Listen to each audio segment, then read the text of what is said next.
ছাত্র জনতার গণ আন্দোলনের মুখে ক্ষমতাচ্যুত হওয়ার পর ভারতে আশ্রয় নেন সাবেক প্রধানমন্ত্রী শেখ হাসিনা। রাজনৈতিক পট পরিবর্তনের ঘটনায় যুক্তরাষ্ট্র সহ বিদেশি শক্তিগুলোর হাত রয়েছে বলে গুঞ্জন উঠলেও বিষয়টি হাস্যকর বলে মন্তব্য করেছেন মার্কিন পররাষ্ট্র দফতর। এছাড়াও এ ধরনের অভিযোগ সম্পূর্ণ অসত্য বলেও উল্লেখ করা হয়। স্থানীয় সময় মঙ্গলবার 13 আগস্ট মার্কিন পররাষ্ট্র দফতরের উপমুখপাত্র বেদান্ত প্যাটেল নিয়মিত প্রেস ব্রিফিং করেন।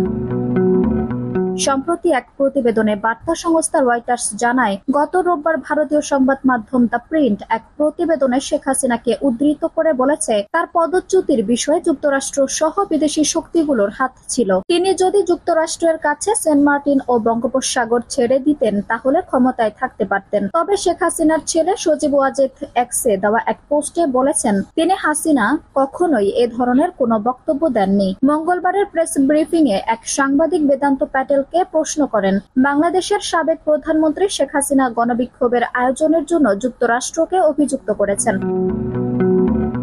ওই বিক্ষোভ ও কয়েক সপ্তাহের সহিংসতার জেরে তিনি ক্ষমতাচ্যুত হন। এই বিষয়ে আপনার মন্তব্য কি? জবাবে বেদান্ত প্যাটেল বলেন, এটা হাস্যকর। শেখ হাসিনার পদত্যাগের সঙ্গে যুক্তরাষ্ট্র জড়িত ছিল এমন কোনো ধারণা একেবারেই অসত্য। তিনি আরো বলেন, আমরা সাম্প্রতিক সপ্তাহগুলোতে প্রচুর বিভ্রান্তিমূলক খবর দেখেছি। আমরা ডিজিটাল ইকোসিস্টেম জুড়ে তথ্যের সত্যতা আরো শক্তিশালী করার জন্য প্রতিশ্রুতিবদ্ধ, বিশেষ করে দক্ষিণ এশিয়ায় আমাদের অংশীদারদের সাথে। এর আগে সোমবার 12 আগস্ট হোয়াইট হাউস জানায়, প্রধানমন্ত্রী পদ থেকে শেখ হাসিনাকে ক্ষমতাচ্যুত করার ক্ষেত্রে যুক্তরাষ্ট্রের কোনো ভূমিকা নেই। সে সঙ্গে বাংলাদেশে মার্কিন হস্তক্ষেপের অভিযোগকে কেবলই অসত্য বলে অভিহিত করা হয়।